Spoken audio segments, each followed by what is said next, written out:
3 games left in the season. Where does your team stand going into week 7? Also, the #1 receiver in the country. We talked to Wasatch's crew Erickson to talk about his unbelievable season so far. And finally, we catch up in Camas with some athletes about Powder Puff as well as their own upcoming seasons. It's all coming up right now on the Scoreboard.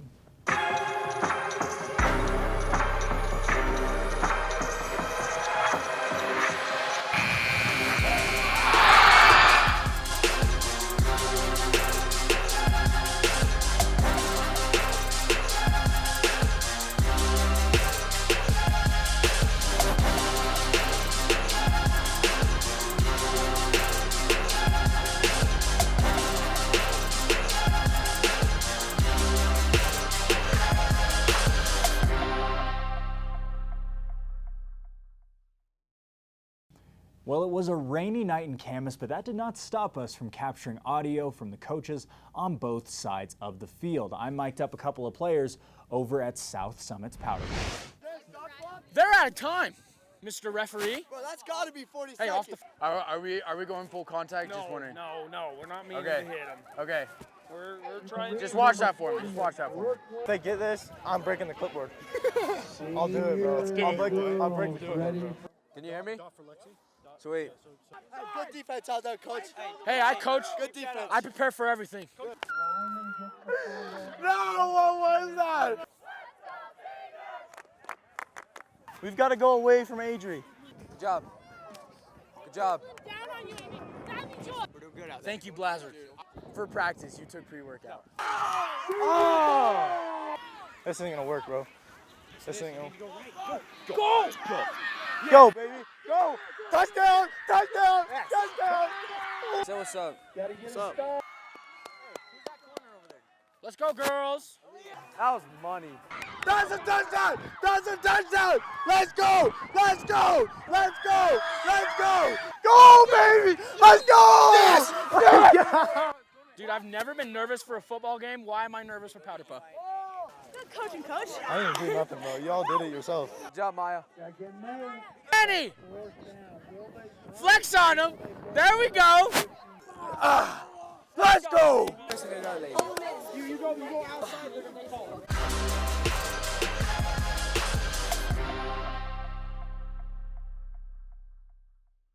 Hey everyone, right now we are joined by Hannah Butterfield following the South Summit Powder Puff game. And Hannah, you've got to be the MVP of this game. How do you feel right now? Pretty good right now. Pretty good. I'm excited about the win for sure.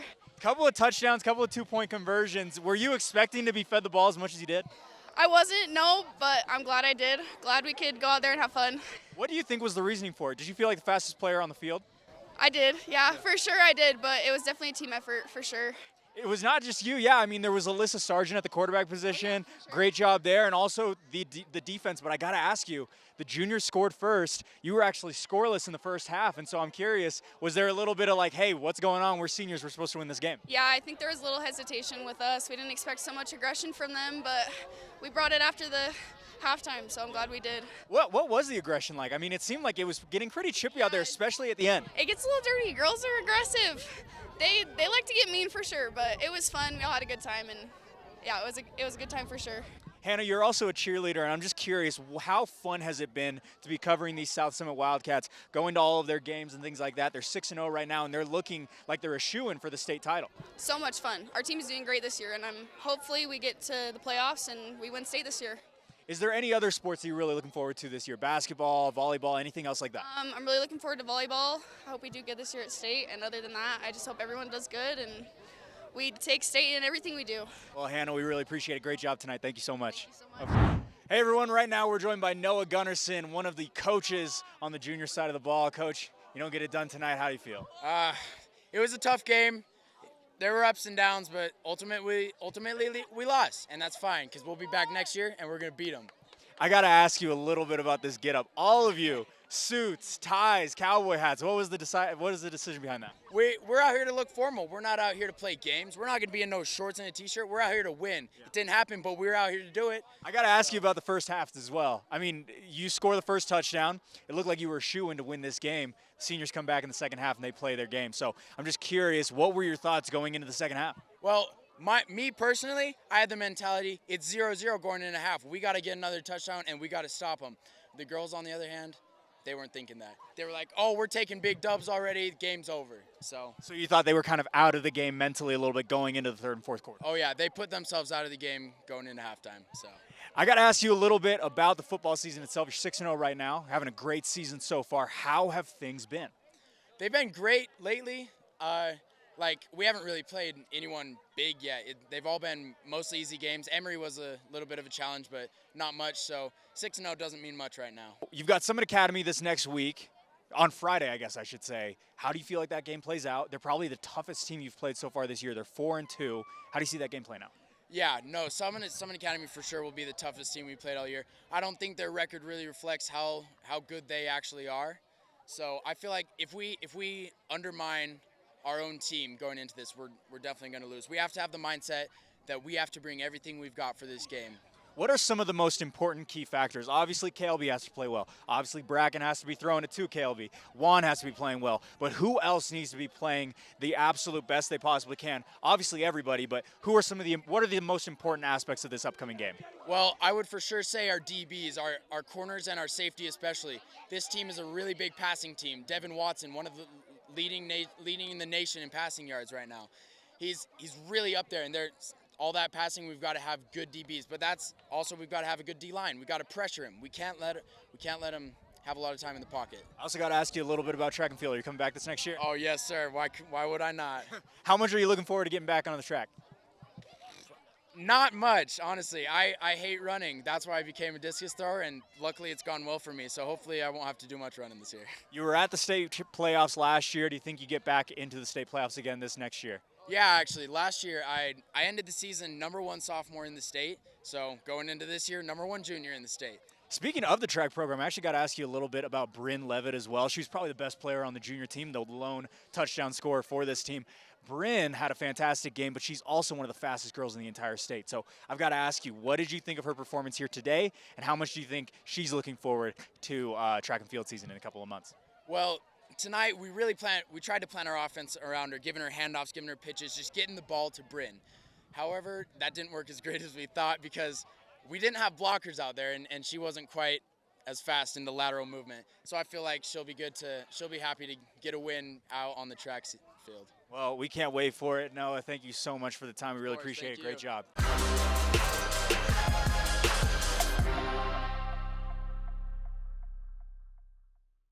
Hey everyone, right now we are joined by Adri Fitzgerald as well as Bryn Levitt following the game. And girls, didn't get the win tonight, but it actually was a pretty competitive game. What are your first thoughts after the game?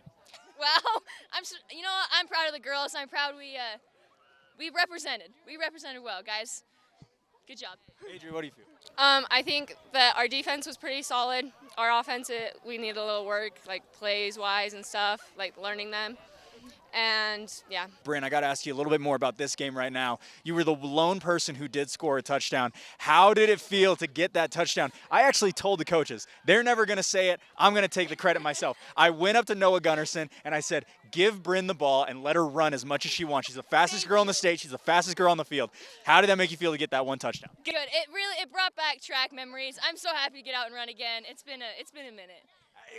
One of the things that was kind of difficult was there wasn't a whole lot of blocking, and so sometimes you would be on the lateral side, lateral movement, and then you wouldn't be able to get upfield at all. How did that make you feel knowing that you didn't have a whole lot of blocking? It's a total different ball game. Track, you're straight line. Football, there's left and right, and it was a curveball, learning curve for sure. How were the junior coaches? I got to ask you. I was miking them up. I was talking to them a lot. How were they?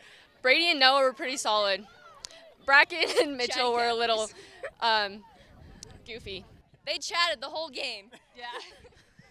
Were they confusing? Was their direction clear? Did you know what was going on out there? I heard a lot of, we don't know what's going on out there, so I'm just curious what you think. Yeah, we had no clue. They would tell us what we were doing, on the field. Yeah. Bryn, what about you?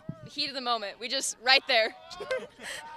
Well, okay, so I do want to talk to you a little bit about softball. You lose Indy Jones. You lose a couple of other big-time names for this program. And so I'm just curious, what is the team dynamic going to be like without some of your top seniors that left last year, I guess I should say? So our starting lineup for softball was 6 seniors, so we've lost a big chunk of our team. So our team's going to be really young. Even last year we had a sophomore and a freshman starting. So it's going to be hard to figure it out, but yeah. And then you also talked about the dynamic on the basketball team. Reagan Sanderson, one of the top players in the state last year, she's gone now. What are going to be some of those adjustments that are going to be made for the basketball team? I'm not sure, honestly. I don't know where anybody's going to be playing or who's going to be playing, honestly. Really? We don't know who's, yeah. Well, we're still super excited for it, and we're going to be making sure that we cover it as much as we can. Bryn, I was talking to Noah, and he was saying how excited he was for you to get back out and play and doing track. How much are you looking forward to the spring season? Noah and I, we're the dream team. We really hype each other up. It's honestly, it's such a good environment. I love it. I'm so excited. How much has it been fun? I know your brother played on the football team last year, and he's graduated now. But how impressed are you with this football team? One of the best teams in the state, 6-0, one of the few teams that are still undefeated. What has it been like covering or watching this team and cheering for them this whole season? Awesome. You know how good that win feels? Good. It feels good. How do you feel like we do against Summit Academy this upcoming Friday? I honestly don't know that much, but I've heard Summit Academy is pretty good, so I think it'll be a tough game, but I think we can do it. Bryn, what do you think? Taking the dub. It's homecoming. Yeah. Well, thank you both so much for the time. We really appreciate it. Thank you so much. Good luck.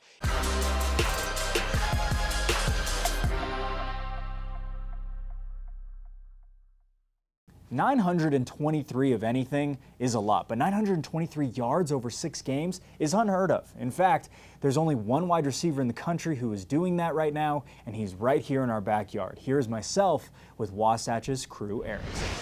Hey everyone, right now we are joined by none other than Crew Erickson, the #1 player in the country in terms of receiving yards. Crew, how you doing, man? I'm good. How are you? Doing very well. Very excited about this season so far. You're 2 wins in a row now. How is the team looking about halfway through the season, or a little bit past halfway through the season, I guess I should say? I mean, we feel good. We started off. We had some tough games at the beginning of the season, but I know at the start of region we really bounced back, and we've been putting a lot of points up on offense and shutting them down. So we're confident going in. Yeah, it's pretty unbelievable. I mean, Matt Kelson and you seem to have this incredible chemistry. What's it been like receiving passes from someone who's not a junior, a senior? He's a sophomore, but he's still getting you the ball more than anyone else in the country. Oh, I love it. I just told him at the beginning of the season, just give me the ball, and I'll try to make some plays. And I think he likes throwing the ball to me. I love when he throws the ball to me. So, yeah, I love it. Who else are some of the higher targets on the team? Obviously, Chris Cook having a fantastic season as well as the running back. But are there any other tight ends, any other slot receivers that are putting up numbers like you or getting close to them that Mac likes to throw to as well? Yeah, I think Carter Bucad has really sure hands. Like if like that little slant or that little pipe, and he'll make that play, he'll make someone miss a lot. He's really good. JoJo's only a sophomore too. Him and Mac had a really good connection last year, and he's been really stepping up on varsity too. So I think those two guys. Chris Cook had 5 touchdowns just a couple of Fridays ago. What was the team atmosphere like when he put up that kind of number? Yeah, so me and Chris have been in a touchdown. So Chris is my best friend, and we had a touchdown battle going. We were even going into that game, and then he had to put up 5. And they just kept. I'm like, I'm not impressed by your 1-yard touchdowns, Chris.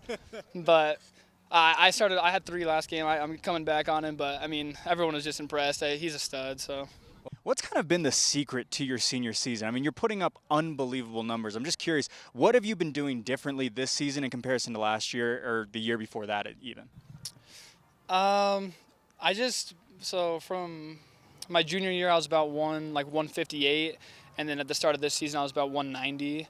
So I just put on a lot of weight, tried to get bigger, faster, stronger, and so I think it really showed on the field after I did that. I've talked to Chris Cook about that too. He's also said that he really's tried to gain a lot of weight this season, try to get as durable, as stable as possible, especially at his position, your position obviously as well. When it comes to this team, who are some of the other players on this team? You mentioned Carter Bucad, maybe some of the players on the defensive side of the ball who've been really stepping up this season.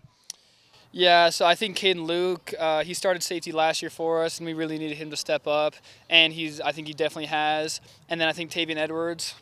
He's only a sophomore too, and I think he's been really stepping up. He's taken the DB spot really seriously, and I don't even know how one couple catches on him like the whole season. So you've got Tavian, you've got Mac. I mean, there's a lot of sophomores on this team who are going to be huge players in the next couple of years. Where do you see this program going in the next 2 years, I would say? Yeah, I mean, I'm excited to watch them when they're seniors because, I mean, they just played freshmen last year and they just dominated. Like, I'm really excited to watch them. I think next year they're going to be really good because we have couple young guys on the line, Carter Bucott still at receiver, Joe Tavian. Like, I think they're going to be really good these next 2 years. I'm excited to watch it. This upcoming Friday, you've got a game against, I believe it's Springville. Is that correct? Yeah. 5-1, another tough team. How do you see that game playing out? Yeah, I mean, it's definitely going to be a tough one. I think they run the ball about – the last game I watched, and they ran the ball about 50 times. And they got a really good quarterback, really good running back. So I think if we can get off the field on defense and we can keep doing what we're doing on offense, I think we can win that game, though, for sure. I think if we can make them throw the ball around, then we can win that game if we can stop their run. Looking down the road, you've also got Spanish Fork and Provo, another couple of pretty solid teams, both teams above 500. I'm just curious how you see those games playing out, how you see this team being seeded at the end of the year. Yeah, I mean, I think we can go for a region championship. I think that should be the goal, and I think that we can go out and win those games. We got to play perfect in every aspect, I think. So, I was talking to a couple players on the sideline actually during practice, and they said that you're the funniest player on the team. What do you think about that? Oh, that's a great feeling. Yeah, I try to take pride in that, lighten up the locker room and stuff. But yeah. Well, crew, we really appreciate it and continue to do great this season. Thank you so much for the time. We appreciate it.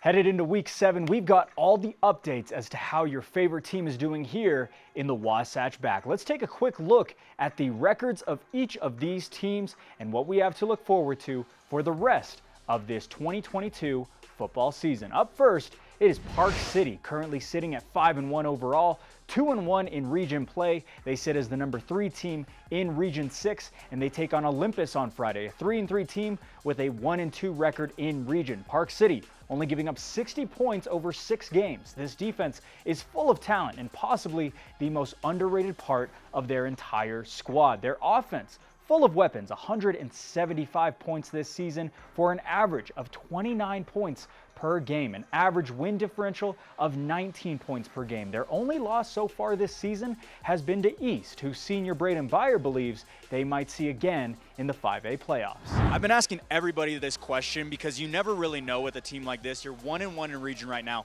What is the ceiling for this team? Because you're playing the best football you've played in years. Yeah. I think it's extremely high. You know, we had a tough loss last week, but I think we hopefully we win out, and I think we will win out, and we're going to make sure of that, and hopefully we get a second chance at East, and yeah. Now let's move over to Wasatch, currently a 3-3 record following back-to-back wins, and now sits undefeated and second in Region 9. They take on Springville on Friday night. Springville, a tough 5-1 team, currently first in Region 9. This Wasatch team, though, is full of offensive threats. From Chris Cook's 11 touchdowns to Crew Erickson's 923 yards this season, they're averaging 37 points per game, and there is no sign of slowing down for these two seniors. Chris Cook, currently number 7 in the state in total touchdowns. We talked to Chris before the season and actually mentioned that he had a prediction for his total touchdowns for his senior season. And let me just say, he's getting pretty darn close.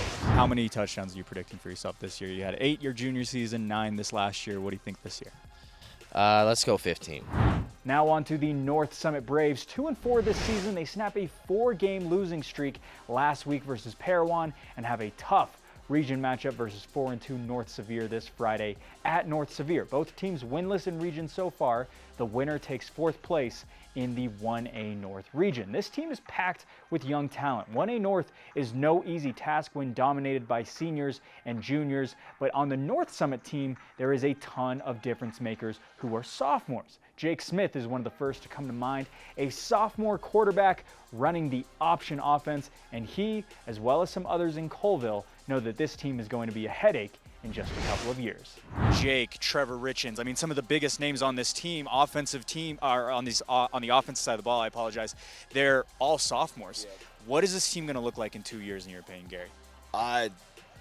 Cover's pretty full.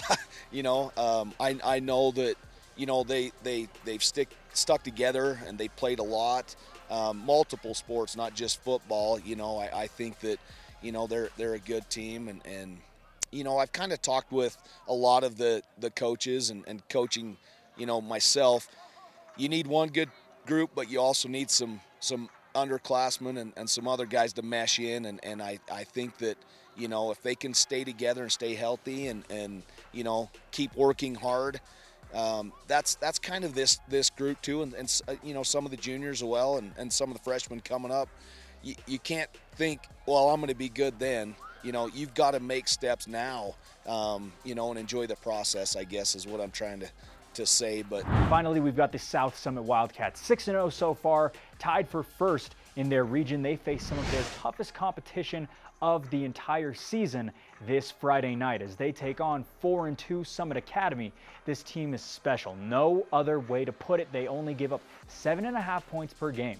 One of the most stellar defenses in the entire state. Their offense averages 38 points per game. Their point differential is over 4.5 touchdowns per game as well. And speaking of touchdowns, let's talk about the number 2 guy in the state in touchdowns with 13 6 weeks into the season. It's KLB Thompson, an absolute threat no matter where you throw him the ball. And speaking of throwing, we've got to talk about the junior quarterback, Bracken Lashy, having himself a season as well, 17 touchdowns thrown and leading this team. It's a rough road ahead, but there is no doubt that this team has a whole lot of talent for the South Summit Wildcats.